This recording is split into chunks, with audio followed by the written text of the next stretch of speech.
Hi, this is episode 51 of Crondos. I'm your host, Jordan Hudgens. I'm a Ruby dev and the CTO of the DevCamp platform. Today I'm going to walk you through an easy way to understand decision trees. If you follow my other guides, you may guess that we'll be taking a project approach to learning about decision trees, and you'd be right. In this lesson, we're going to build a medical tool that analyzes health data and automatically outputs a recommendation on a user's health status. First and foremost, let's talk about definitions. What is a decision tree? A decision tree is essentially a very popular tool that's used by data scientists in order to let data help make decisions. So what is data science? Data science is quickly becoming one of the most important sectors in the development community. Therefore, it's important to have a working knowledge of popular big data analysis trends and algorithms. In order to understand decision trees, I think the best approach is to dive right in with an example. A basic decision tree will require a few components. One, we need to tell it what type of data it's going to be analyzing.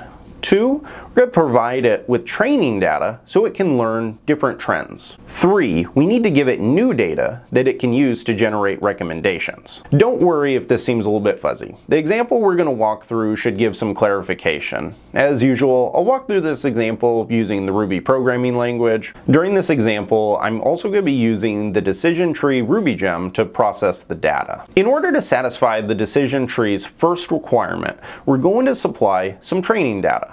As you can see here, I've set up an array that has a temperature value and a status ranging from healthy to dead. I've also declared that the attribute that we're looking for is the temp, short for temperature. Now that we have some training data that the algorithm can learn from, here we're calling the train method. This train method will build up the decision tree's knowledge of what is called the domain. In this case, our domain is the health status of users based on their temperature. With our decision tree trained, now it's intelligent enough to make predictions. We'll start by passing in some test data.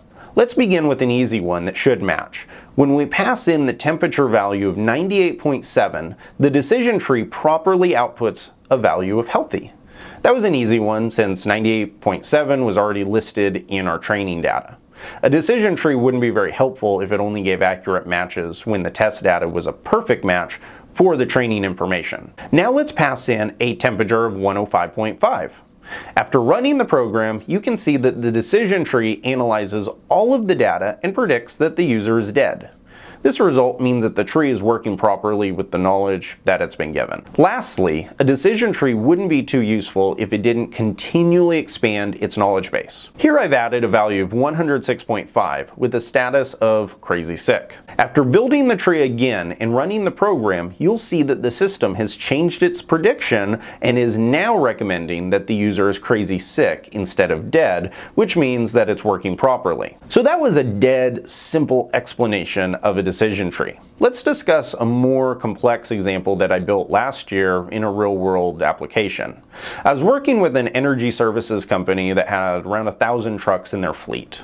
The fleet manager had a problem that he was having to manually guesstimate when a truck should be retired. This was an important problem to solve because if a truck was left in the fleet for too long, it would become more expensive than simply buying a new vehicle. My team built out a decision tree implementation that took dozens of varying attributes into account, such as mileage, make and model of the vehicle, maintenance records, accident history, along with a number of other fleet criteria.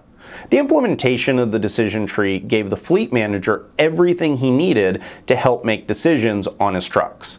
He was able to input the values for a vehicle he was reviewing for retirement, and the program was able to recommend if the truck should stay in the fleet or not. Eventually, we also integrated the decision tree into the fleet management software. This enabled automated notifications to the company whenever the decision tree predicted that a vehicle should be evaluated for retirement. In addition to being a great exercise on how to build a decision tree, the experience also taught me how effective it can be when machine learning is combined with user expertise. This diagram does a great job in showing the key to working with data science. Domain expertise by itself is no longer enough. No matter how much you know about an industry, your mind can't work through billions of data elements in order to make a decision. Simultaneously, A data science algorithm is useless if it doesn't receive accurate information about the domain that it's learning about. Without the knowledge passed to our team from the fleet director, we wouldn't have been able to have a clue on how to properly construct the program. However, by combining real-world expertise with a robust machine learning algorithm, we're able to deliver an effective piece of software. I hope that this has provided you with an easy way to understand decision trees and machine learning algorithms in general.